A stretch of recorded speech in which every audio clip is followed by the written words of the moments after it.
Well, imagine that you're a 15-year-old kid playing baseball in a small town that's been hit hard by the Depression. A scout for the Brooklyn Dodgers spots you, but then the Second World War breaks out. Well, that's exactly what happened to the father of the author of this book, Playing with the Enemy. The book is by Gary Moore, and Gary is joining us live right now. Thanks so much for being with us, Gary. Thank you. I appreciate being here. This is a fascinating story. Tell us just how good at baseball was your father, both technically and in terms of his leadership skills? Well, he was a baseball prodigy. At 15 years old, he was playing on a team where the average age was 27, and he was the captain of the team. It's just staggering. We know that he, after being spotted by this scout for the Brooklyn Dodgers, he went to play on this industrial team, sort of on his way to the big leagues, and then the war breaks out. But that wasn't the end of his baseball career. No, he ended up playing on the United States Navy North Africa touring baseball team to entertain troops during the war. And so he spent most of his war years in North Africa following Patton's 7th Army. But as the war started winding down, they sent the baseball team back to the States where they were assigned other duty. It's fascinating. We know they were assigned the duty of guarding these very special German prisoners. Right. And your father thought of something very unlikely to do with those prisoners. Well, they were put in charge of the prisoners from the U-505, which were being held captive and separate from the Geneva Convention, because with the capture of the 505, they captured a German Enigma machine.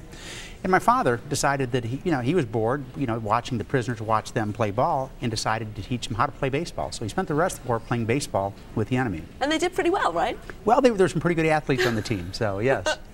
Okay, so he survived the war, he survived being near the front lines in North Africa, he's survived these German captives, yes. But something gets him on the field one day. Well, he was injured playing the last game that they played in prison camp, and it really had the effect of being a career-ending injury. He ended up going back to Cesar, Illinois, a very depressed man, and really drinking more than he should. But in 1949, the same scout that recruited him and found him to play for the Brooklyn Dodgers found him, pulled him out, sobered him up, and gave him a new career with the Pittsburgh Pirates minor league team and a second chance at his dream. And so he had this, as you say, this second chance, and yes. that lasted for a while. Pretty tough, though, that his sort yes. of major league aspirations had been cut short by this injury. Right. But he did find another love in life. Yes, he used those same skills to become a very successful business person later in life. And to him, business was a game. He wanted to be the first one in the field and the last one off every day, and it really became a passion of his. And the interesting thing about the story, though, is I didn't know my father played baseball until right before he died. And he told me the story about his life in baseball and war, and that's really what has become this book. Well, right. Your father had experienced some indications that he was going to have a heart attack. Is right. that what inspired you to get the story out of him while you right. could? Well, my father was much like all the men of his generation. They didn't talk about themselves. They went away to war, came back, and just didn't talk. And it really took a heart attack and me over a dinner forcing him to tell me the story. And unfortunately, he died the next day. So it was a blessing that I was able to get that information from him. It's staggering. Now, obviously, your father lost a lot due to this injury. Right. But in the book, you talk about how if he could have done it again and carried on in the baseball career or had the life that he ended up having, he would have chosen the life he ended up with, right? Right. It's I guess I probably, had his baseball career not ended, I probably wouldn't be sitting here. He wouldn't have met my mother.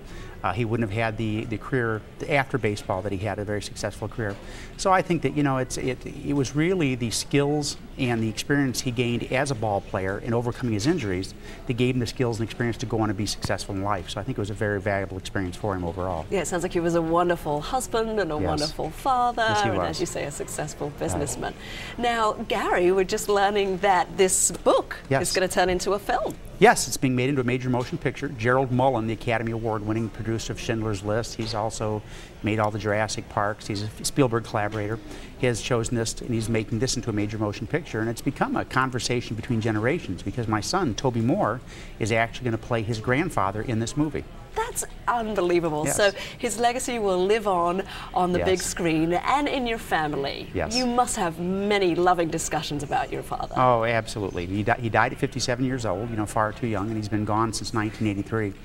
But he really has, like you said, he lives on, and people are getting to know him all over the country as if he did make it as a ball player, because you know, the book has been very popular. It's doing very well. It was just released in paperback, and so it's been a very exciting thing. I think he would be happy. I hope so anyway. Oh, that's wonderful. It's good to know that his memory is not lost. Yes. Well, Gary Moore, thank you so much for sharing your father's story with us. The book is Playing with the Enemy. Yes, thank you.